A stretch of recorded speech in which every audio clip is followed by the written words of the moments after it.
मुच्यते। पूर्णस्य पूर्णमादाय पूर्णमेवावशिष्यते।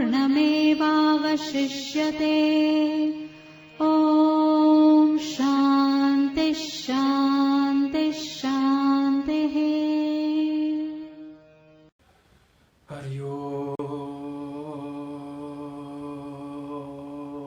श्री गुरुभ्यो नमः। कंठे यस्य विराजते हि गरलम् शीर्षे च मंदाकिनी वामाङ्के गिरिजाननं कटितटे शार्दूलचरमाम्बरम् माया यस्य ऋणाद्धिविश्वमखिलं तस्मै नमः संभवे। जम्बूवत् जलबिम्बवत् जलजवत् जम्बालवत् जालवत् यद्वक्त्रमानससरः प्रतिलब्धजन्म भाष्यारविन्दमकरन्द रसं पिबन्ते प्रत्यासमुन्मुखविनीतविनेयभृङ्गा तान् भाष्यवित्तकगुरून् प्रणमामि मूर्धना। तान् भाष्यवित्तकगुरून् प्रणमामि मूर्धना। असंख्य कल्याण गुणगण निलय आनंद कंद चीन मूर्ति सच्चिदानंद परमात्मा की अहेतु की कृपा से पुनः एक बार मनुष्य जीवन का श्रेष्ठतम लाभ जिसको सत्संग कहा गया, उस पावन प्रसंग में हम सबको उपस्थित होने का सौभाग्य प्राप्त हुआ है। इसमें परमात्मा का अनुग्रह और स्वयं के जन्मांतर के सुकृत ही एकमात्र कारण है, ऐसा स्मरण करते हुए श्रीमद् भगवद गीता जो मोक्ष ग्रंथ है, महिमा में कथन किया गया है सकृत गीताम वसी स्नानम संसार मलनासनम। इस गीता ज्ञान रूप ज्ञान गंगा में श्रद्धा भक्ति पूर्वक एक बार भी अवगाहन करने से मनुष्य के संपूर्ण कलुष और कलमश प्रक्षालित होकर के अंततोगत्वा वह मोक्ष का उत्तम अधिकारी बन जाता है। ऐसी महिमा से संपन्न श्रीमद् भगवद गीता का पावन प्रसंग है। आइए विषय में प्रवेश से पूर्व प्रतिदिन की भांति कुछ श्लोकों का उच्चारण कर लें। श्रीमद् भगवद गीता अध्याय संख्या 7 ज्ञान विज्ञान योग, श्लोक संख्या 20 और उससे आगे। श्री भगवानुवाच के साथ। श्री भगवानुवाच कामैस्तैस्तैर्हृतज्ञानः प्रपद्यन्तेऽन्यदेवताः तं तं नियममास्थाय प्रकृत्या नियतः स्वया यो यो यां यां तनुं भक्तः श्रद्धयार्चितुमिच्छति तस्य तस्याचलां श्रद्धां तामेव विदधाम्यहम्।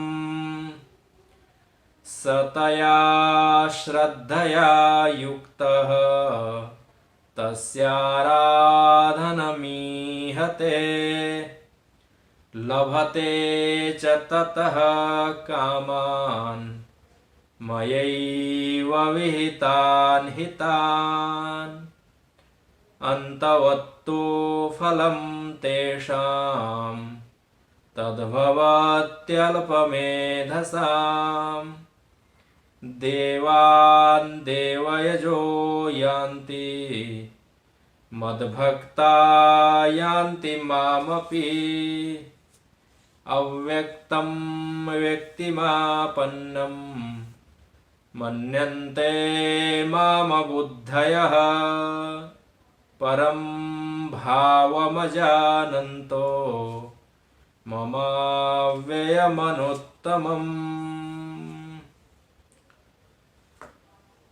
पुनः एक बार फिर से शोक संतप्त अर्जुन है, कृपा से आपूरित भगवान है। भगवान कृत संकल्प है कि अर्जुन के सकल मोह और तज्जनित दुख का निवारण करेंगे, और अर्जुन भी श्रद्धा भक्ति से युक्त होकर के भगवान के उपदेशों का श्रवण कर रहे हैं। जो श्रोता है अर्जुन के रूप में, वो सभी को निमित्त, अर्जुन को निमित्त बना करके सकल मनुष्यों के लिए भगवान ने अनुग्रह करके यह उपदेश प्रदान किया है। और अर्जुन भी केवल शोक संतप्त हैं, इतना ही नहीं, टीकाकारों ने ऐसा कहा है कि प्रेक्षा पूर्वकारी पुरुष है। प्रेक्षा पूर्वकारी पुरुष का अर्थ है कि जो कोई भी कर्म करने से पूर्व विचार करता है, उसके फलाफल का पहले से ही निश्चय कर अपने दृष्टि से वो देख लेता है अथवा प्रयास करता है, उसके फलाफल क्या होने वाले हैं, उन फलों के संबंध में विचार कर लेता है। करने वाला जो कर्म है वह भी उचित अनुचित है, शास्त्र की मर्यादा से है, अथवा कर्तव्य अकर्तव्य क्या है, ऐसा करने की योग्यता रखने वाले ही हैं अर्जुन। परंतु यह विकट उनके सामने में भी अवस्था प्राप्त हुई है, इसलिए उनकी जो दृष्टि है, उनकी जो प्रेक्षा है, वो प्रेक्षा पूर्व प्रेक्षा नष्ट हो गई थी एक प्रकार से। इसलिए भगवान को विशेष अनुग्रह का आश्रय लेते हुए अर्जुन को उपदेश देते हैं। भगवान ने कहा है, अर्जुन तुम्हारे सकल शोक संताप को दूर करने का मेरे पास उपाय है। ज्ञान और ज्ञान का उपदेश अर्थात ज्ञान विज्ञान का उपदेश मैं तुमको देता हूँ, ऐसा कहकर के भगवान ने अपने कारणत्व का, जगत कारणत्व का ख्यापन किया।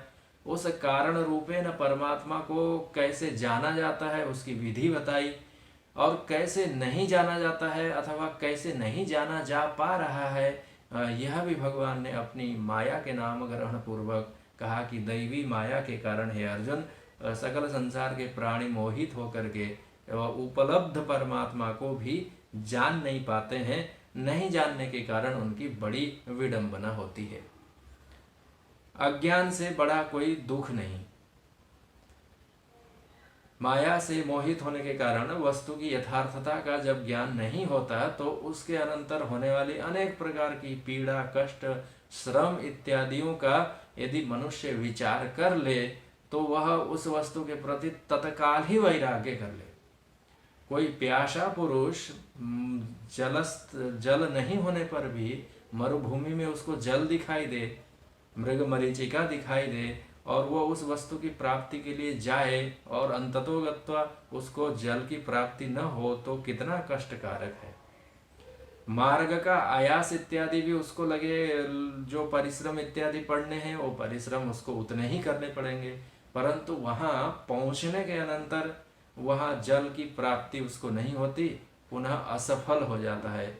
यदि पूर्व से ही वह जो भ्रमात्मक ज्ञान है किसी सत्पुरुष के द्वारा निवृत्त कर दिया जाता अथवा हो जाता तो सारे काय क्लेश इत्यादि से बच जाता, परंतु यह अज्ञान या भ्रम या मोह, उस प्रकार की इच्छाएं वह मनुष्यों को वशीभूत करके भगवान ने कहा कि उसी प्रकृति की से नियत होकर के अपने अपने स्वभाव संस्कार के अनुसार उन नियमों का पालन करते हुए सकल जगत आत्मा और परमात्मा जो वासुदेव है उसको नहीं देख करके इन्हीं पदार्थों को देखने और प्राप्त करने का ही प्रयास करते हैं।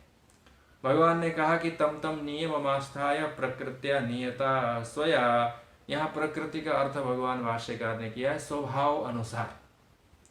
अपने अपने स्वभाव के अनुसार कामनाएं, उन कामनाओं के अनुसार कर्म, उन कर्मों के अनुसार फल, फिर उन फल को भोगने के लिए जैसा ऐसा शरीर, जिस प्रकार के फल उनको भोगने के लिए तदनुकूल शरीर, सुख दुख भोगने के लिए मनुष्य का शरीर अथवा पशु इत्यादियों का शरीर, अथवा अत्यंत धूप कष्ट इत्यादियों को सहन करने के लिए प्रस्तर खंड और वृक्ष इत्यादि संग्रह करके स्वयं भी न खा पाने वाले अंततोगत्वा स्थावर और पेड़ पौधे बन जाते हैं, तो अपने फल सबको अर्पण करते रहते हैं। तब बाध्यता बन जाती है, अपने पास रख नहीं पाते, क्योंकि वो उस प्रकार की प्रकृति से ग्रस्त हो गया है। अपने स्वभाव के अनुसार नियमित रूप से उनको लगे रहते हैं, ऐसा भगवान कहते हैं। भगवान ने कहा कि कहाँ लग, अर्जुन ने पूछा कि हे केशव, यह अपनी अपनी कामनाओं से कहाँ कहाँ लगे रहते हैं? तो प्रपद्यन्ति अन्य देवता, तत्तद देवताओं में इनको प्रवृत्त होते हुए दिखाई देता है। कहाँ से जान करके इन लोग प्रवृत्त होते हैं, ये भी एक प्रश्न की बात है। यत्र कुत्रचित अपि, जहाँ कहीं से भी उन लोगों ने सुन लिया, तो उन कामनाओं के वशीभूत होने के कारण लोग तत्तद स्थानों में जाकर के फल प्राप्ति की आकांक्षा करते हैं। पिछले प्रसंगों में इस संबंध में कुछ बातें छूट गई थी, उसको पुनः स्मरण इस प्रकार से कर ले कि भगवान ने यहाँ कहा कि तैतै कामैहि हृतज्ञानाः, अपनी कामनाओं के कारण, इच्छा पूर्ति की प्रबल वेग के कारण, प्रबल प्रवाह के कारण वह कहाँ जा रहे हैं, किस देवता के शरण में जा रहे हैं, आदि आदि भी मनुष्य विचार नहीं कर पाता, जिसकी वर्तमान काल में अत्यंत दुरावस्था के रूप में हमारे वैदिक सनातन धर्मावलंबियों में अन्य अन्य धर्मों के देवी देवताओं के आश्रय स्थल में भी जाने की जो प्रवृत्ति दिखाई देती है, उसके मूल में यही बातें हैं। यद्यपि आरंभ में ही कुछ निंदाजनक बातें हैं, परंतु वर्तमान काल में जिस प्रकार से अपनी कामनाओं के अनुसार पूर्ति के लिए यदि कह दिया जाए कि अमुक विधर्मी है, अमुक पाखंडी है, परंतु हमारी इच्छाएं वहां जाकर के पूर्त हो रही हैं, हमारे कामनाओं की पूर्ति हो रही है, तो प्रपद्यन्ति, वो वहां चले जाते हैं। वो ये नहीं देख पाते हैं कि ये वैदिक हैं, ये सनातन धर्म के हैं, ये हमारे गो ब्राह्मण अथवा सनातनों के प्रति श्रद्धाशील हैं या इनको मानने वाले हैं, ऐसा वो देख नहीं पाते हैं। उन लोग केवल और केवल इतना ही उनकी दृष्टि में रहता है कि हमारे कामनाओं की पूर्ति हो रही है अथवा नहीं, अथवा जो वैदिक धर्म से त्याज्य हैं पर वो उनका अनुष्ठान नहीं करते, उनसे परांगमुख हैं, ईश्वर सत्ता को भी उन लोग उस प्रकार से स्वीकार नहीं करते, वेद शास्त्र को इन लोग एक मात्र ग्रंथ के रूप में जानते हैं, वेद पुरुष उनको स्वीकार नहीं है, उनकी दृष्टि में वेद राशि जो शब्दों के रूप में है वो कुछ हजार वर्ष पुराने हैं। ऐसी अल्प और क्षुद्र कल्पना रखने वाला जो जन समुदाय है, धर्म समुदाय है, पंथ और मार्ग हैं, संप्रदाय हैं, उनमें भी हमारे अपने समूह और समाज के मनुष्य जाकर के प्रबद्धन्ते, प्रवृत्त होते हैं। पूछा जाए क्यों भाई आप जाते हैं उन स्थानों में, तो वो यही कहेंगे कि वहां जाकर के हमारी इच्छाओं की पूर्ति हो रही है, इसलिए हम जा रहे हैं। प्रपद्यन्ते अन्य देवता, वहां जाकर के। अब यहाँ बड़ी कठिन बात संदेह के रूप में आ जाती है कि वहां जाकर के उनकी अर्थात धर्म परिपंथी होकर के भी यदि हमारी इच्छाओं की पूर्ति हो रही है, तो क्या उन इच्छाओं को पूर्ण करने के लिए उन स्थान में जाएं? तो भगवान ने तो इसका निषेध किया है पहले, धर्म अविरुद्ध भूतेषु कामोस्मि भरतर्षभ। इच्छाएं तो होती ही हैं, परंतु वो इच्छाएं धर्म के अनुकूल हैं अथवा परिपंथी हैं, ये देखने की बात है। उन इच्छाओं की पूर्ति करना हमारे लिए धर्मानुकूल है अथवा नहीं है, ये विचार करने की बात होती है। वो इच्छा की पूर्ति किस साधन से, धर्मशास्त्र के अनुसार समुचित साधन से हो रहा है अथवा नहीं हो रहा है, यह भी विचार करने की बात होती है। यदि उस प्रकार से धर्मानुकूल मार्ग से इच्छाओं की पूर्ति होना संभव नहीं है, तो उन इच्छाओं को, कामनाओं को त्यागने की बात आती है, पूर्त करने की बात नहीं आती। जैसे किसी निर्जला एकादशी के दिन, जो ज्येष्ठ मास में निर्जला एकादशी आती है, जिस दिन आप जल भी ग्रहण नहीं करते, और उस दिन जल ग्रहण करने आपको प्यास लगी, भर दिन आप बिना पानी के हैं, बिना जल के तो आपको प्यास लगेगी, स्वाभाविक है। और नज़दीक में कोई शरबत वितरण कर रहा हो, और बहुत सारे लोग उसी निर्जला एकादशी के दिन शरबत वितरण करते हैं, क्योंकि उनको लगता है कि इस दिन यदि हम जल और शरबत का वितरण करें तो ज़्यादा पुण्य की प्राप्ति होगी। परंतु वहाँ तो जल का निषेध किया गया है। जो उपवास और व्रत का धारण जिन्होंने किया है उस दिन जल ग्रहण नहीं करने की विधि है। परंतु इच्छा तो होगी क्या, इस जल में पान करूं तो हमारी जो तृष्णा है वो शांत हो जाएगी, ऐसा मन में आपका किसी का भी आ सकता है। तो क्या आने मात्र से ही वो निःशुल्क मिल रहे जल से अपनी तृष्णा प्यास को शांत कर लें? करना क्या उचित है? तो साधन अनुकूल होने पर भी उचित अनुचित का जिस प्रकार से विचार किया जाता है, तद्वद यदि कामनाओं के वशीभूत भी हैं, ये भक्तों की बात नहीं हो रही, यहाँ केवल और केवल कामासक्त पुरुषों की बात हो रही है। अर्थात जो अपनी इच्छाओं की पूर्ति करना चाहते हैं, वो इच्छा कुछ भी भौतिक लौकिक पदार्थों के संबंध में हो सकता है। आयु हो सकती है, धन संपदा हो सकता है, बड़ा सा कोई पद हो सकता है, कीर्ति हो सकती है, नाम हो सकता है, कुछ भी जिस जिस वस्तु व्यक्ति पदार्थ के प्रति किंचित आकांक्षा है, उनकी पूर्ति के लिए अन्य देवता प्रपद्यन्ते, अन्यत्र जाकर के शरणागत हो जाते हैं और उनके बड़े कठोर नियमों को पालन भी कर लेते हैं। फिर उनकी इच्छा अर्जुन पूछते हैं कि पूर्त होती भी है कि नहीं होती।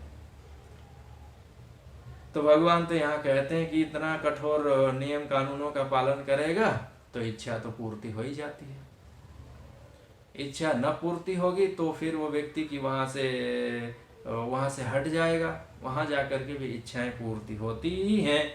अब यहाँ भगवान कहते हैं कि तेसाम च कामीनाम, इस प्रकार आकांक्षा से युक्त पुरुषों के प्रति, पुरुषों के अंतस में मन में जो भी इच्छाएं हैं, इच्छाएं होने के अनंतर जो व्यक्ति जहां जहां जाकर के जिन देवताओं के आश्रय में बैठा हुआ है, वहां उस देवता में वह वस्तु की पूर्ति करने का सामर्थ्य है अथवा नहीं कहा जा सकता। भगवान कहते हैं कि वो सारी इच्छाएं मैं ही पूरा कर देता हूं।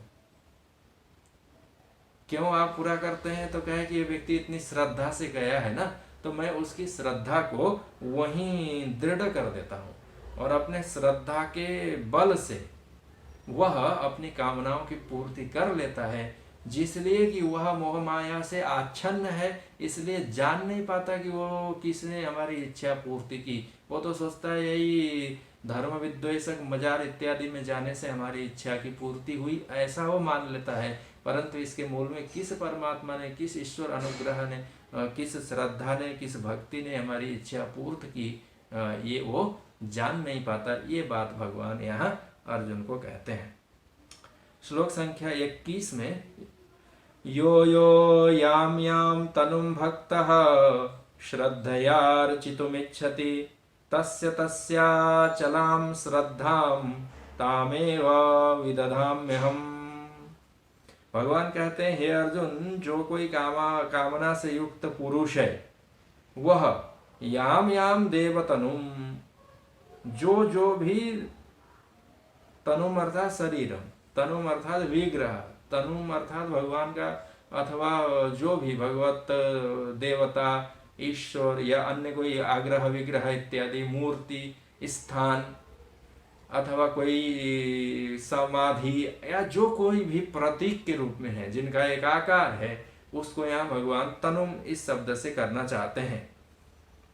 भाष्यकार ने कहा देवता तनुम श्रद्धया संयुक्तो, श्रद्धा पूर्वक जो कामनासक्त पुरुष हैं जिस जिस देवता तनु के प्रति भक्ति भाव से अथवा श्रद्धा के साथ अर्चितुम इच्छति, उसकी पूजा करना चाहता है। क्यों पूजा करना चाहता है? क्योंकि वो अपनी इच्छाओं की पूर्ति वहां से होगा ऐसा जानता है। तो हे अर्जुन, तस्य अचलाम श्रद्धा, उस व्यक्ति की उन स्थानों में उन देवतनुओं के प्रति, उस देव विग्रहों के प्रति श्रद्धा को मैं विदधाम में प्रतिष्ठित कर देता हूँ, उसको और बलवती कर देता हूँ, उसको दृढ़ बना देता हूँ कि हाँ, यदि मेरी इच्छाओं की पूर्ति होगी तो फिर यहीं से ही हमारी इच्छाओं की पूर्ति होगी, अन्यत्र से नहीं। यदि आप उसको लौटाना चाहें, वहां से हटाना चाहें, तो कहेगा कि नहीं, हमारे यहाँ से इच्छाओं की पूर्ति हुई है। और एक बार इच्छा की पूर्ति हो गई उस स्थान में, प्रार्थना करने से पदार्थ मिल गए, भगवान का नाम उस स्थान में जाकर के कुछ फूल माला धूप दीप इत्यादि नैवेद्य चढ़ाने से उसको अपनी मनोकांक्षा की पूर्ति देखी गई, तब फिर वह उन स्थान में पुनः पुनः चला जाता है। एक बार जाकर के कोई वस्तु अर्पण कर लेता है तो दूसरी बार के लिए भी वह यही निश्चय कर लेता है कि जिस तरह हमने पिछले बार अथवा अमुक समय में ये वस्तु, ऐसे ऐसे वस्तुओं का अर्पण तत्त स्थानों में किया जाता है देवता मान करके, कि बहुतों को पता ही है क्या क्या वस्तु अर्पण किए जाते हैं। जिसको अखाद्य और अशुचि पदार्थ कहा गया, वो सब भी ले जा करके लोग उन्होंने स्थानों में अपनी इच्छाओं की पूर्ति के लिए निवेदन करते हुए देखे और पाए जाते हैं। भगवान तो यहाँ मुख्य रूप से क्या कहना चाहते हैं कि हे अर्जुन, जैसे इसी कामना से युक्त पुरुष है, वह पुरुष जिस जिस देवता में, जिस जिस स्थान में, जहाँ कहीं भी वो श्रद्धा करता है, उस व्यक्ति को मैं उसी स्थान में ही श्रद्धा उसकी बलवती कर देता हूँ।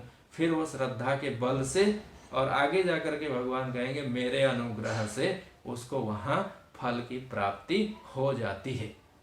अब बहुत सारे लोग यहाँ पर ऐसा प्रश्न सबके मन में उठता है कि भगवान श्रद्धा न स्थापित कर दे, दृढ़ न करे, न पूरा करें। ऐसा सामान्य अवस्था में हम सबको प्रतीत होता है कि जो विधर्मियों के देव स्थान है, वहां जाकर के यदि कोई व्यक्ति अपनी इच्छाओं की पूर्ति करना चाहे और पुकारे, प्रार्थना लगाए, तो फिर वहां इच्छा पूर्त न हो, तो ये तो जीवात्मा की दृष्टि से कहा जाता है, अल्पज्ञता की दृष्टि से कहा जाता है, जिसको अर्ध जरतीय दृष्टि से परमात्मा का ज्ञान है, आधा आधा ही ज्ञान है, उसके द्वारा कहा जाता है। परंतु परमात्मा की दृष्टि से विचार किया जाए तो फिर उसकी दृष्टि से तो कोई भेद नहीं है ना। यदि कोई चोरी करने वाला व्यक्ति, किन्हीं किन्हीं टीकाकारों ने इस बात को कहा है कि कोई कोई चौर वृत्ति में लगा हुआ पुरुष भी यदि परमात्मा से पुकारेगा कि मैं इस चौर वृत्ति में चोरी करने में सफल हो जाऊं, तो भगवान के लिए तो चोर साधु सभी समान दृष्टि से ही है, उनमें तो भेद नहीं है, क्योंकि वो अपने आत्मा के अतिरिक्त, सो के अतिरिक्त, स्वयं के अतिरिक्त अन्य कोई तो देखते नहीं है। परंतु हम सबको ऐसा प्रतीत होता है कि एक चोरी को चोरी करने में प्रवृत्त और सफल और कुशल कैसे बनता है अथवा बन जाने दिया जाता है, इत्याकारक रूप में जो संदेह हो सकते हैं, परंतु ईश्वरीय दृष्टि से आप देखें तो फिर उसमें किसी प्रकार का भेद नहीं है। भगवान यहाँ स्वयं क्या कहना चाहते हैं कि हे अर्जुन, मैं उन स्थानों में उस व्यक्ति की वैसे ही दृढ़ और गाढ़ी भक्ति, श्रद्धया, क्योंकि वो श्रद्धया अर्चितुम इच्छति, वो इच्छा उसकी है, और जैसी जैसी उसकी इच्छा होगी उसी इच्छा को मैं और बलवती कर देता हूँ और दृढ़ कर देता हूँ, उन्हीं स्थानों में कर देता हूँ, वहां से हटा करके अन्यत्र करता नहीं हूँ। तो कोई पूछ सकते हैं कि श्रद्धा क्यों आप दृढ़ कर देते हैं, वहां विचलित आप श्रद्धा कर दो, हट करके फिर से लौट करके चला आएगा। तो भगवान कहते हैं नहीं, इसलिए नहीं कर सकते कि बिना श्रद्धा के उसको फल की प्राप्ति नहीं होगी, फल की प्राप्ति नहीं होगी तो दुखी हो जाएगा, और दुखी होगा तो दुखी करना निष्प्रयोजन है। इसलिए भगवान कहते हैं कि इच्छितः इच्छति, वो इच्छा उसकी है ना, तो इच्छा की पूर्ति होनी चाहिए। कैसे होगी, तो इच्छा की पूर्ति उसके श्रद्धा के बल के कारण होगी, और श्रद्धा मैं ही उसके अंतस में दृढ़ कर देता हूँ। जैसे जैसे मैं श्रद्धा को दृढ़ कर देता हूँ, उसको उसी उसी प्रकार से विशेष फल की प्राप्ति हो जाती है। ये भी भगवान अगले श्लोक में कहेंगे, उस श्लोक को भी साथ में उच्चारण कर लें। यो यो याम याम तनुम भक्तः श्रद्धयार्चितुम इच्छति, श्रद्धा पूर्वक वो उसकी अर्चना करना चाहता है, और भगवान उसी में उसकी श्रद्धा को प्रतिष्ठित कर देते हैं। फिर उस देवता तनुम, जहां जहां भी उसकी श्रद्धा है, वहां से सतया श्रद्धया युक्तः तस्याराधनमीहते लभते च ततः कामान मयैव विहितान हितान। भगवान यहाँ कहते हैं कि सब वह जो कामनावान पुरुष है, वह श्रद्धा से युक्त होकर के उसकी तत्त जहां जहां भी उसके श्रद्धा का स्थान है, अब इसको कुछ इस प्रकार से समझ सकते हैं कि जहाँ कहीं भी उसकी श्रद्धा हो गई, किसी पेड़ में श्रद्धा हो गई, किसी स्थान में श्रद्धा हो गई, किसी मूर्ति विग्रह में श्रद्धा हो गई, अथवा किसी स्थान में श्रद्धा हो गई, कोई प्रस्तर खंड में श्रद्धा हो गई, कहीं भी उसको जहाँ भी श्रद्धा हो गई, कोई व्यक्ति में श्रद्धा हो गई, तो उन सब श्रद्धास्पद स्थान में आराधनम ईहते, वहीं उनकी आराधना की वो चेष्टा करता है। तो चेष्टा करने से फल लभते, वो फल उसको तत्काल अथवा समय आने पर परिपाक होने के अनंतर उसको फल की भी प्राप्ति हो ही जाती है। तो क्या उस व्यक्ति, उस देवता, उस स्थान में उस प्रकार से फल प्रदान करने का सामर्थ्य है?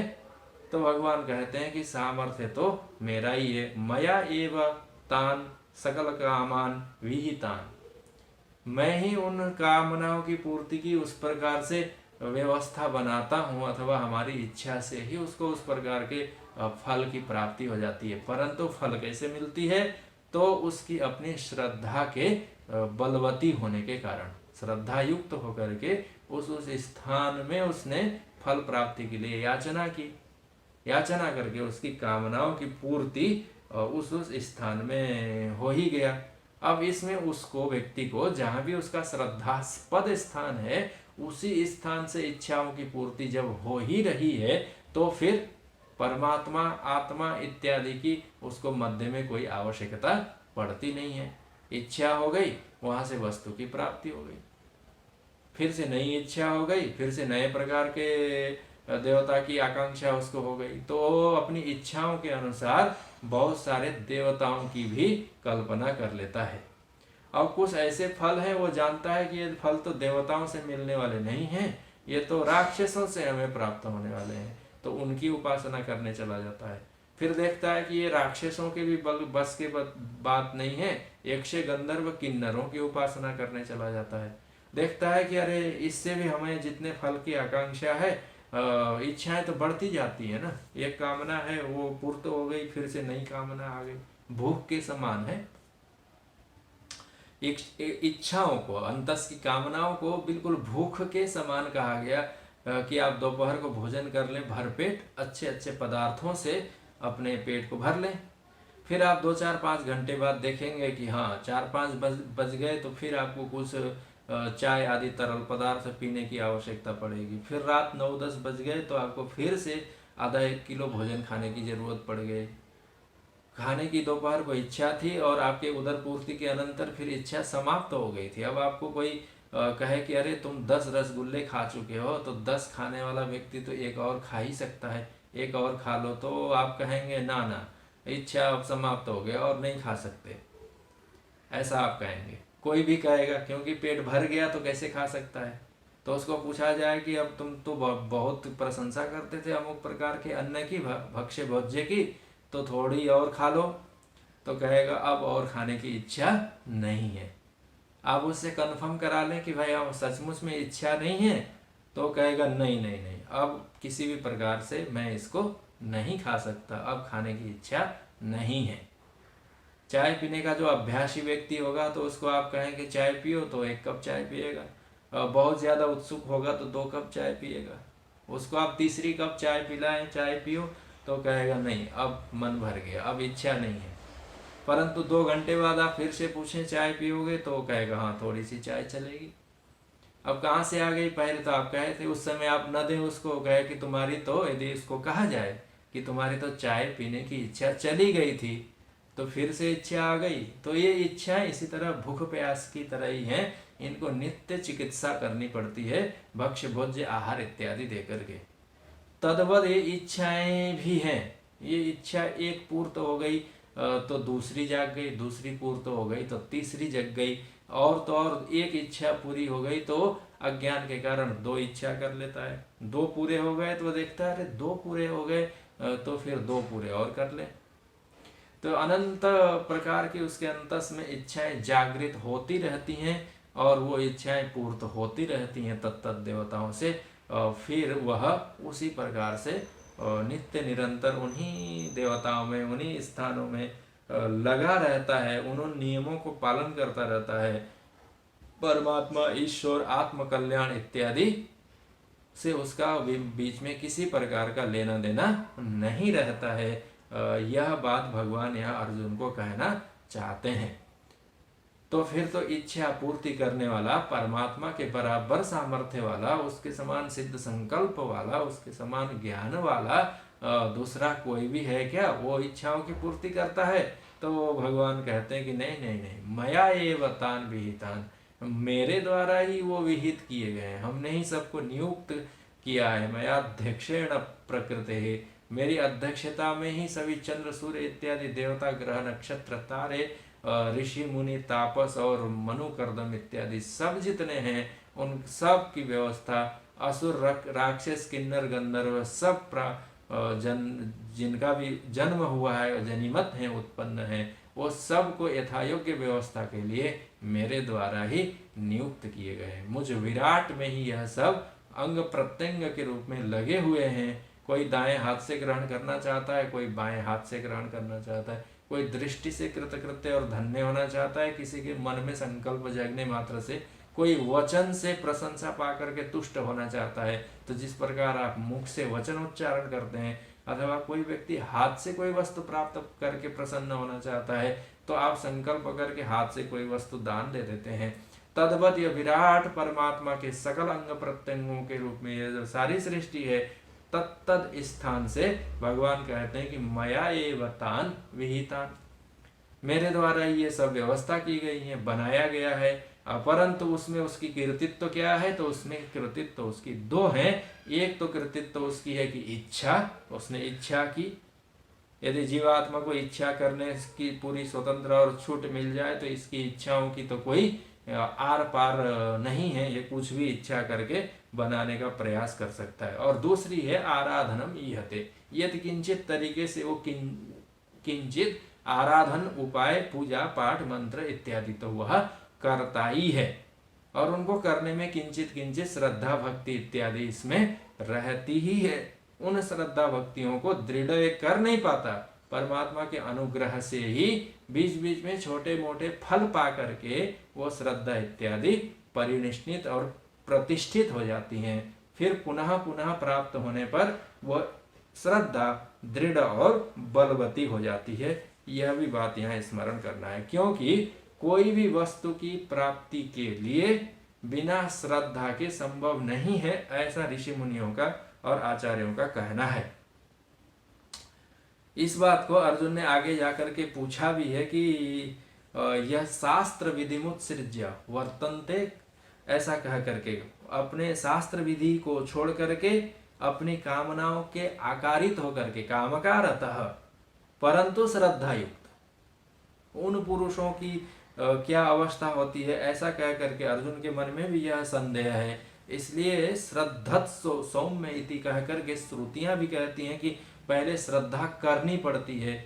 बहुत सारे तो लोग कहेंगे कि श्रद्धा विश्वास इत्यादि ऐसे कैसे कर लें, परंतु जिस वस्तु को हमको प्राप्त करने की इच्छा है उस वस्तु के जहां जहां से प्राप्त होने की संभावना है वहां वहां श्रद्धा करनी पड़ती है, दूसरा तो कोई उपाय नहीं है।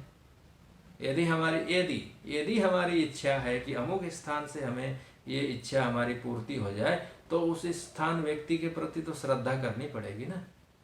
परमात्मा से हमें कोई वस्तु की आकांक्षा है तो परमात्मा में श्रद्धा करनी पड़ेगी। संसार के प्राणियों को तो जिनको निंदा ही करने की प्रवृत्ति बनी हुई है, उनको तो कहे कि श्रद्धा करो तो बोले हम तो श्रद्धा नहीं करते। किसके ऊपर नहीं करते? बोले भगवान के ऊपर नहीं करते। जगत के पदार्थों के प्रति बोले उनमें बड़ी श्रद्धा है, उनको तो श्रद्धा करते ही है, उनमें विश्वास भी रखते हैं। इसलिए ऋषियों ने कहा कि यह जो श्रद्धा नाम की चीज है वह तो प्रत्ययो धर्मकारेषु यथा श्रद्धेत्युदारता नास्ति ह्य श्रद्धानस्य धर्मकृत्ये प्रयोजनम। स्मृति ग्रंथों में तो यहाँ तक कहा गया है कि जिसके अंतस में किंचित भी श्रद्धा नहीं है उसका धर्म कृत्य में कोई प्रयोजन ही नहीं है, क्योंकि बिना श्रद्धा के तो वह कोई कर्म संपादन कर ही नहीं सकता। तो जिसको सदफल और इत्यादि प्राप्त करने हैं उसको तो श्रद्धा है ही, श्रद्धा से युक्त है वो व्यक्ति, उसमें कोई आश्चर्य की बात नहीं है। परंतु जिस किसी व्यक्ति को स्वयं की इच्छा कामनाओं की भी पूर्ति करनी है तत्त देवताओं से, तत्त स्थानों से, उन बहिरंग साधनों से, तो वहां भी उसको श्रद्धा करनी ही पड़ती है। श्रद्धया युक्त, उस श्रद्धा से युक्त रहता है। अब कहा जाए जीवात्मा को एक हल्की फुल्की बात, यदि इस जीवात्मा को कहा जाए कि ये श्रद्धा कहाँ से लाए हो तुम, उसको पूछा जाए श्रद्धा क्या है, गुण है, पदार्थ है, द्रव्य है, क्या है, तुमने इस श्रद्धा को बनाया? तो श्रद्धा है, धृति है, ह्री है, भी है, सर्वम मन एव, ऐसा कहकर के श्रुतियां आई हुई हैं। उपनिषदों में ये मंत्र हैं कि यह श्रद्धा, धृति, ह्री, भ्री, लज्जा इत्यादि जो सब हैं, ये मन की ही कोई एक अवस्था विशेष है। अर्थात सर्वम मन एव, ये मन ही है, मन के अलग अलग प्रकार की अवस्थाएं हैं ये तत्त प्रकार की। परंतु ये श्रद्धा, भगवान तो यही भगवद गीता में कहेंगे श्रद्धा मयोयम पुरुषो यो यत् श्रद्धा स एव स, यह जो पुरुष है वो सकल श्रद्धामयी है। जैसी श्रद्धा करेगा उस प्रकार इसका देह गेह और संरचना इत्यादि बन जाएंगे। बिना श्रद्धा के तो इसका काम चलता ही नहीं है। श्रद्धा अर्थात जो नतमस्तक होने का भाव विशेष है, श्रद्धा अर्थात नमिति का भाव जो है। भगवान वेद व्यास जी भी यही कहते हैं कि जिसको श्रद्धा इत्यादि नहीं है उसका धर्म कर्म किसी भी स्थान में कोई प्रयोजन ही नहीं है। यह वेद व्यास जी महाराज कहते हैं पतंजल भाष्य में। और इसी भगवद गीता में भगवान ने तो श्रद्धा को बहुत बार कहा ही, और यहाँ कहा ये जो श्रद्धा है अर्जुन, मैं ही उसको प्रतिष्ठित कर देता हूँ, क्योंकि वो परमात्मा का बनाया हुआ बनाई हुई व्यवस्था है, मन है, मन का एक गुण विशेष है, तो उसी को भगवान दृढ़ कर देते हैं। परंतु इसमें भी वही है, त्रिविधा भवती श्रद्धा, सात्विकी, राजसी तथा यह जो मनुष्य है सब में त्रिविधा भवती श्रद्धा, देहिनाम सा स्वभावजा। भगवान ने कहा आगे जाकर के भगवद गीता में कि यह जो स्वभावगत ही श्रद्धा है, परंतु वह विभक्त हो जाती है। कभी सात्विक श्रद्धा हो जाती है, कभी राजस श्रद्धा हो जाती है, कभी श्रद्धा तो रहती है पर तामस श्रद्धा रहती है, उसमें भी गुणों के भेद से होती है। सात्विकी राजसी चैव तामसी चेतिताम श्रेणो सत्वानुरूप सर्वस्य श्रद्धा भवति भारत इत्यादि कहकर के आगे के अध्यायों में भगवान ने विस्तार पूर्वक इस श्रद्धा की बात का कथन करते हैं। भगवान ने कहते कहते वहाँ बहुत कुछ कहा कि जैसी ऐसी उसकी श्रद्धा होती है, श्रद्धा के अनुसार उसके मन का आकार होता है, श्रद्धा के अनुसार उसका देवता होता है, श्रद्धा के अनुसार उसकी पूजा की सामग्री होती है, श्रद्धा के अनुसार उसका स्थान होता है पूजन का। किसी को ये श्रद्धा हो जाए, विश्वास हो जाए, दृढ़ता आ जाए मन में कि श्मशान में बैठ करके भूत सिद्ध करूं, तो फिर उस श्मशान के प्रति श्रद्धा आई। और सामान्य मनुष्य को कहा जाए कि श्मशान में होकर के आओ, तो दोपहर को भी जाने से भयभीत होगा। और जिसके अंतस में ये श्रद्धा जागृत हो गई कि नहीं, मैं श्मशान में ही रात्रि के 12 बजे आसन लगा करके भूत सिद्धि करूंगा, तो व्यक्ति को श्रद्धा के कारण उसका भय इत्यादि भाग जाएगा, जाकर के वहां बैठ करके वो तपस्या इत्यादि करने लगेगा। इसलिए श्रद्धा की बड़ी भारी महिमा की गई है। श्रद्धा से युक्त होकर के प्रेतान भूत गणाश्चान्य ये जनते तामसा जना। नहीं तो भाई क्यों कर कोई श्रद्धा न हो तो भूत प्रेत पिशाच की उपासना करे।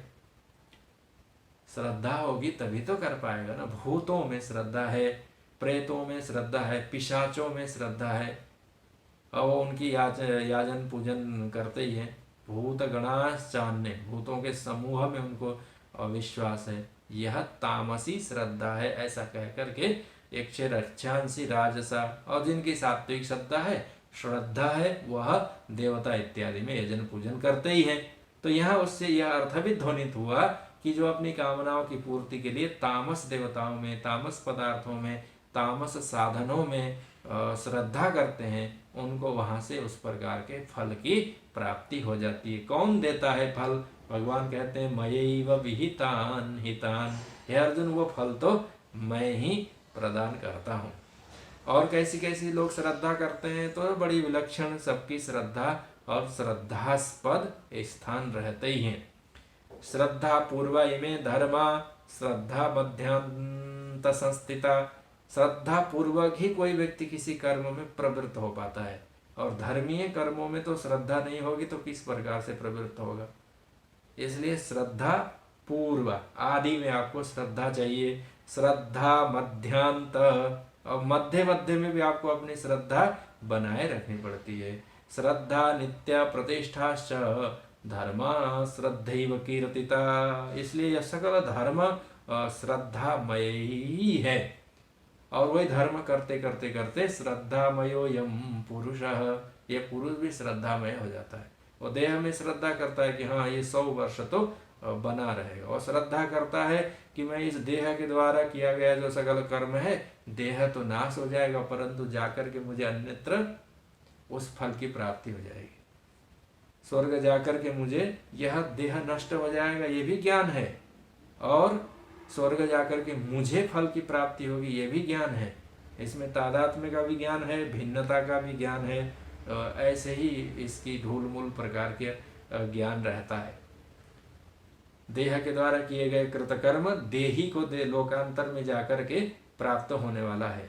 देह को तो बड़ा भारी कष्ट हुआ, उसको तो सुख नहीं मिला, परंतु उसने श्रद्धा बड़ी अच्छी की, जिस श्रद्धा के कारण उसको तत्त स्थानों में जाकर के फल की प्राप्ति हो गई। श्रद्धा मात्रेण गृह्यन्ते न करेण न चक्षुषा।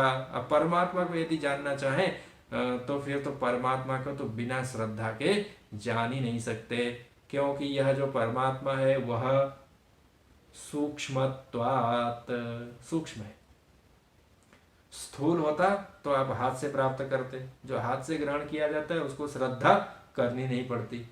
किसी से आप एक नोटों का बड़ा सा बंडल आप ले लें तो हाथ से आपने विनिमय कर लिया, हाथ में पकड़ लिया, उसमें आपको श्रद्धा करके नमस्कार करने की जरूरत नहीं है कि हाँ ये नोट ही है, क्योंकि आपने हाथ से पकड़ लिया और आंखों से देख लिया।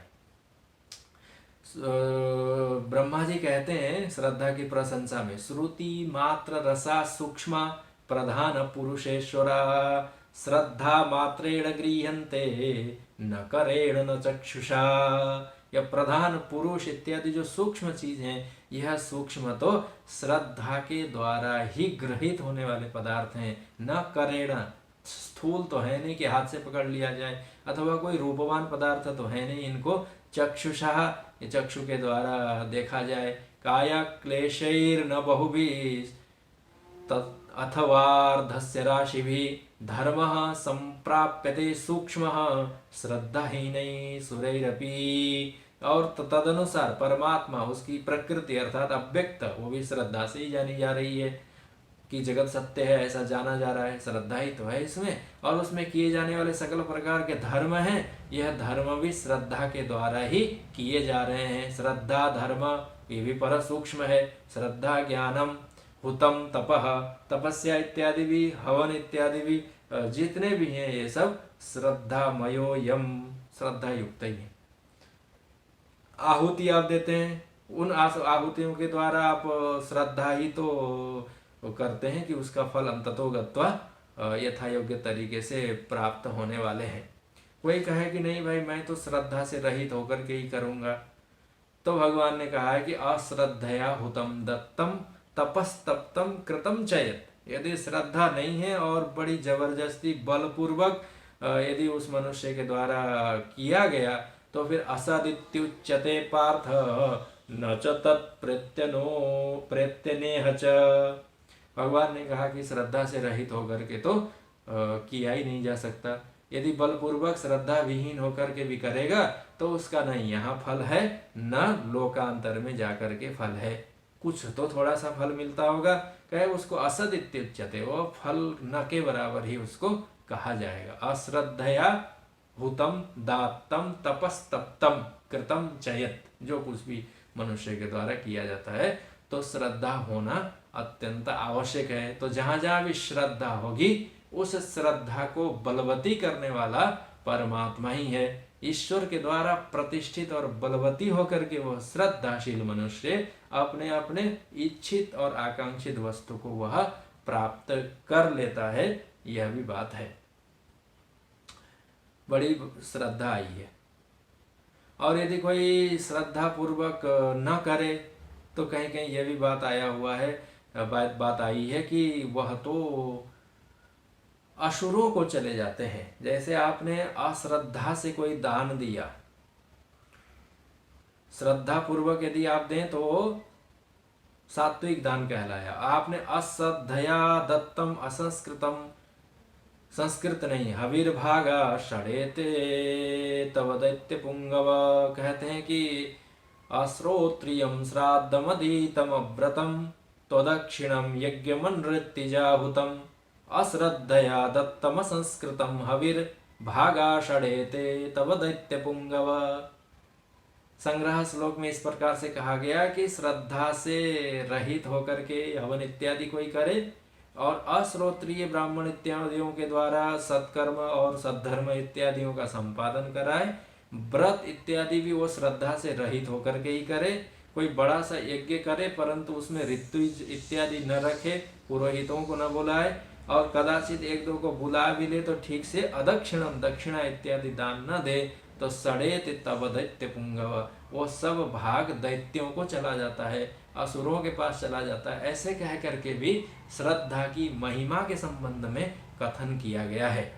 तो यह जो श्रद्धा विधि समायुक्तम कर्म यत् क्रियते नृभिः, कोई भी मनुष्य हो वह श्रद्धा विधि से युक्त होकर के, विधि पूर्वक श्रद्धा करके यत कर्म क्रियते, जो कोई भी कर्म करेगा तो परमात्मा देख लेता है कि यह श्रद्धा पूर्वक करने वाला पुरुष है।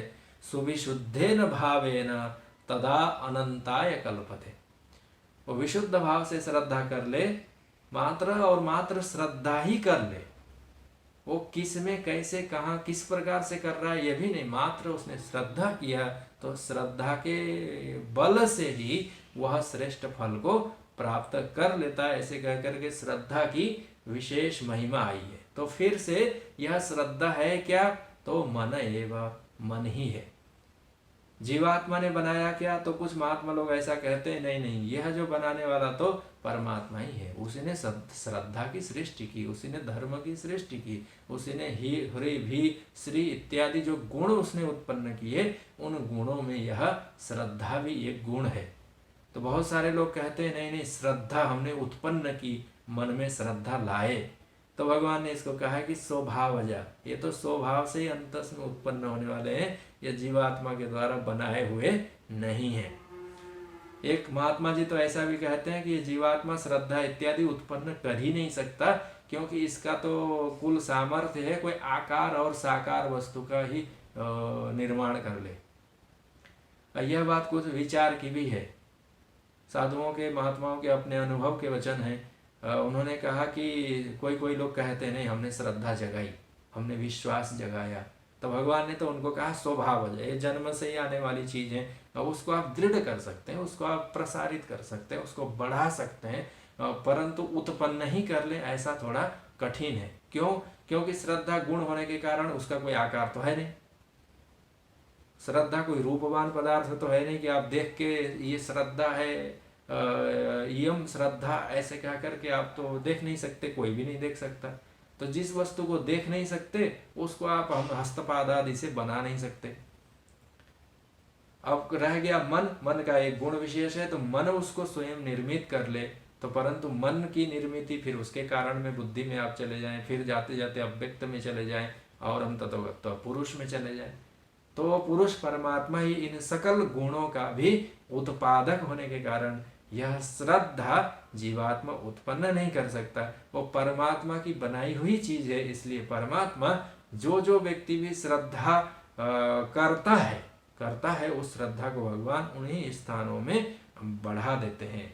स वह व्यक्ति तया श्रद्धया, इसी बड़े हुए श्रेष्ठतम और बलशाली श्रद्धा के युक्त, श्रद्धा से बली होकर के और आगे तस्य राधनमीयते, राधन माने आराधना, उस अपने अपने देवता की कामना के अनुसार के देवता की आराधना करता है और लभते, अनेक प्रकार के भक्ष्य भोज्य इत्यादि फलों की भी प्राप्ति कर लेता है, परंतु वो फल देने वाला परमात्मा है ऐसा वह नहीं जानता। वो तो कहता है नहीं नहीं, मैंने तो अमुक स्थान में जाकर के इस फल की प्राप्ति की है, ऐसा कह करके अपने संगी साथियों को भी उसी स्थान में ले जाता है। वो कहता है अमुक स्थान में मंदिर है, अमुक स्थान में यह समाधि है, यहाँ चलो तो तुम्हारी इच्छा की पूर्ति हो जाएगी, ऐसा कहकर के वह उस स्थान में ले जाता है। तो यदि उसको परमात्मा के व्यापकता का ज्ञान होता तो फिर उसी स्थान में उस प्रकार से श्रद्धा नहीं होती।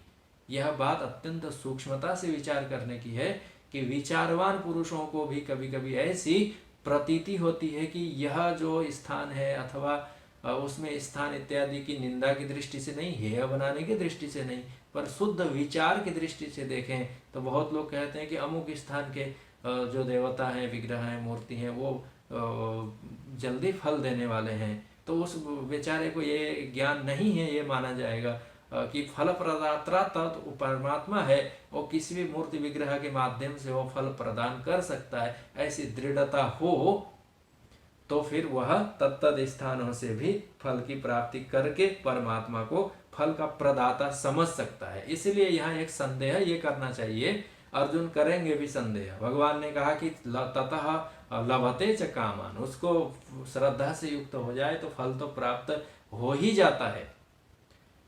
परंतु भगवान ने कहा चुपके से, पर वो फल मया एव विहितान, मेरे द्वारा ही वो फल विहित किए गए, मैं ही उस फल को प्रदान करने वाला हूँ हे अर्जुन।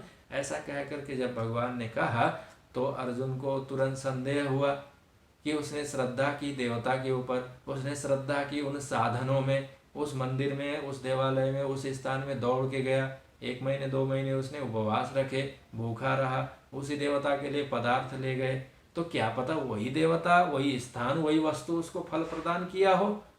आप ही कैसे फल प्रदान कर सकते हैं? तो भगवान कहेंगे नहीं नहीं नहीं, वो तो अपने स्वरूप और स्वभाव को जानता नहीं ना, मैं अकेला ही सबको फल प्रदान करने में समर्थ हूँ, ऐसा कह करके श्रुतियां हैं। जैसे नित्यो नित्यानाम चेतनश्चेतनानाम एको बहूनाम य विदधाति कामान। उपनिषदों में इस प्रकार से मंत्र हैं कि यह जो बहु हैं, ढेर सारे हैं, वो ढेर सारे जो फल प्रदान करेंगे वह वो फल नाशवान करेंगे। आगे के श्लोक में भगवान कहेंगे, आगे के श्लोकों में भगवान यही कहेंगे कि वो फल नाश होने वाले हैं, परंतु नाश हो जाते हैं इसलिए वो दोष लगाते हैं कि देखो फल तो मिल गया पर नष्ट हो गया।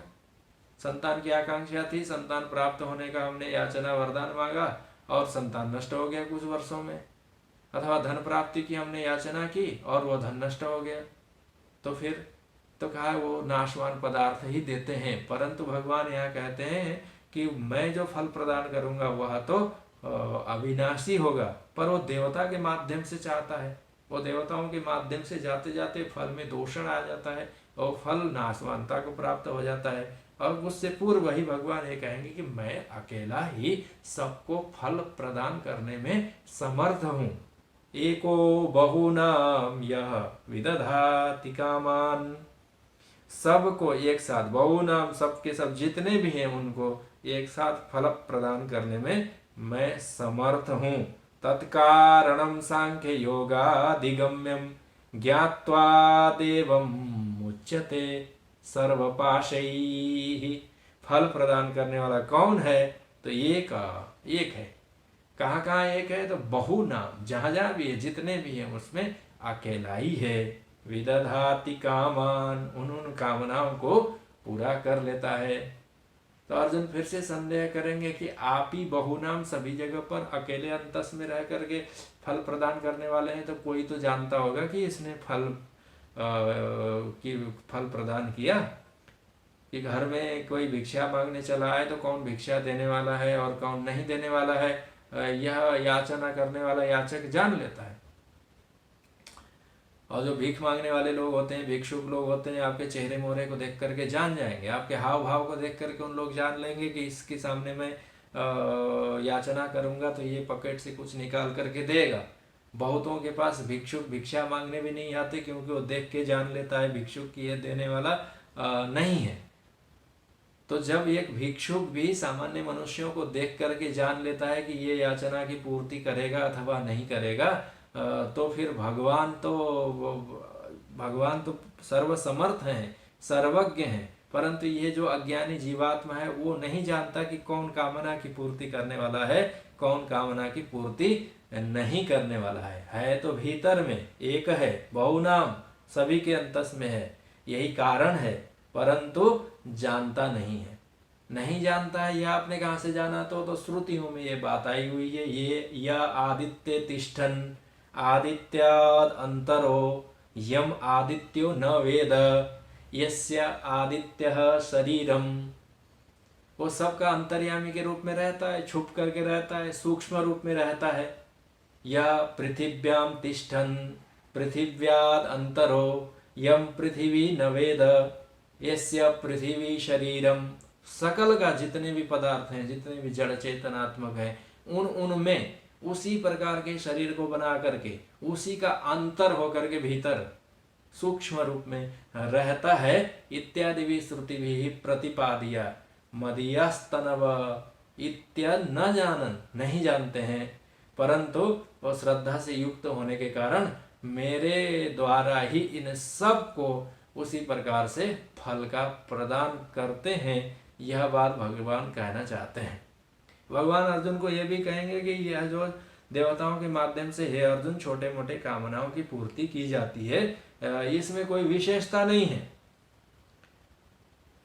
इसमें कोई विशेषता नहीं है। यह तो अवश्यम लभते, ये अल्प और क्षुद्र हैं, इनमें किसी प्रकार का बहुत स्थायी और चिरस्थायी नहीं है। यह तो सरलता से इच्छाओं की पूर्ति होने वाले हैं।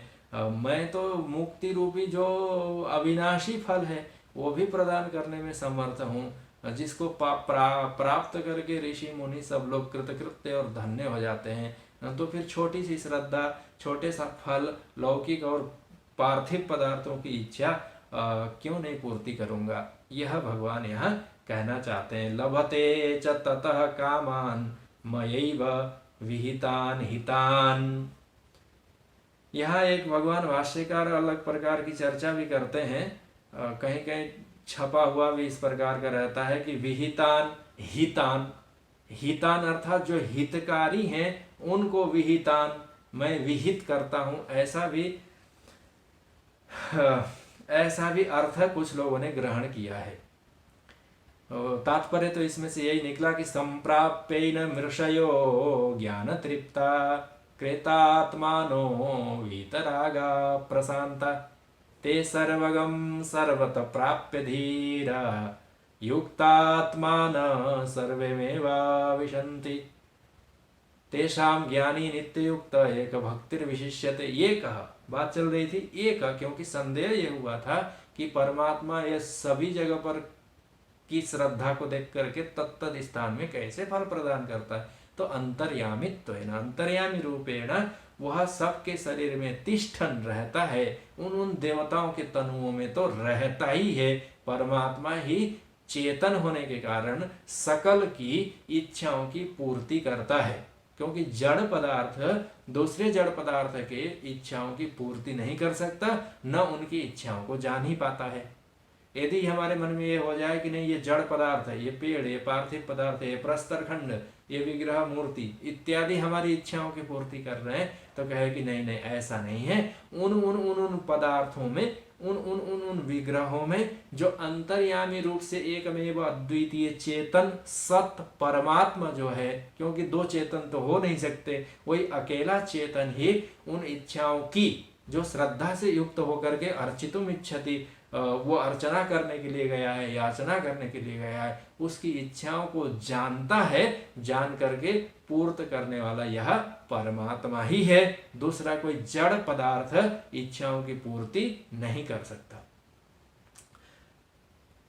तो फिर से दोष भी आ सकता है कि परमात्मा तब सबकी इच्छाओं की पूर्ति करता है, तो बोले नहीं, यथा कामान, जैसे जैसे उसकी कामना, इच्छा उसकी, श्रद्धा उसकी, आकांक्षा उसकी। तो इसलिए भगवान भाष्यकार यहाँ कहते हैं कि कुछ लोगों ने विहितान हितान, हितान फलान विहितान, हित वाले फल जो कामना से युक्त होकर के गया था उसको फल मिल गया, तो हित अर्थात कल्याण हो गया ना। तो ऐसे फल की परमात्मा पूर्ति करते हैं, यह अर्थ कुछ लोगों ने कहा। तो उसको भगवान भाष्यकार भगवत पूज्यपाद शंकराचार्य जी महाराज उसको खंडन करते हैं कि कामानाम उपचरितम कल्प्यम नहीं कामा हिता कस्यचित।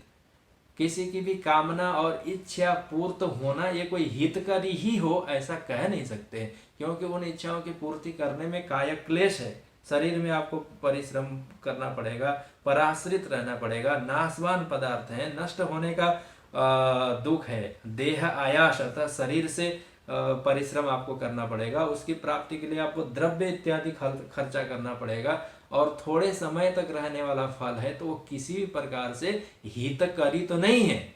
इसलिए भगवान भाष्यकार ने कहा कि हितान विहित ऐसा अर्थ करना आवश्यक नहीं है। तान तान विहितान ही यस्मात् कारणात्, इसीलिए जिसलिए कि उसके पास श्रद्धा है, जिसलिए कि उसने इसकी आराधना की, जिसलिए कि उसको फल प्राप्त करने की आकांक्षा है, जिसलिए कि उसने प्रयास किया है, इसीलिए तान तान उन उन जैसी ऐसी इच्छा किया है, और उन देवताओं से जिन जिन के प्रति उसकी श्रद्धा थी, उन श्रद्धा के अनुसार ही है अर्जुन मैं ही फल को प्राप्त कराने वाला होता हूं। अब एक संदेह फिर से जागृत किया जा सकता है कि अच्छा, आप ही जब सबके फल को प्राप्त कराने वाले हैं, तो फिर तो आपका भजन करें और देवताओं के भजन करें, इसमें कोई भिन्नता नहीं रह जाएगी। आखिर उसको श्रद्धा के अनुसार ही फल की प्राप्ति होगी।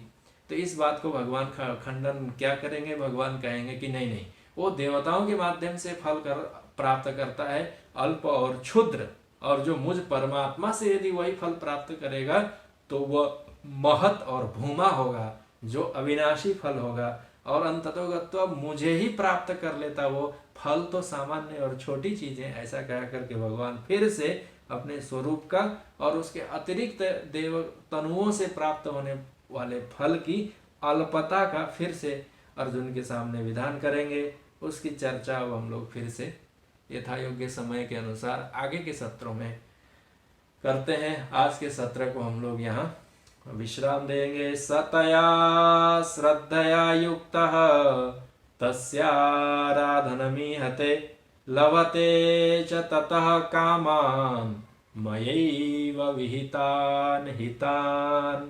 हरि ओम। पूर्णमदः पूर्णमिदं पूर्णात् पूर्णमुदच्यते पूर्णस्य पूर्णमादाय पूर्णमेवावशिष्यते।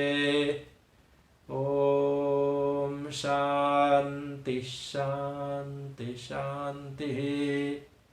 हरि ओम। श्री गुरुभ्यो नमः। हरि ओम। बोलिए सच्चिदानंद भगवान की, सद्गुरुदेव महाराज की, काशी विश्वनाथ महादेव की, गंगा मैया की।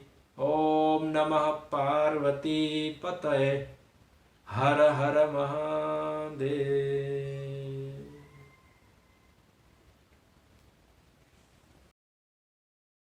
ॐ शान्ति शान्ति।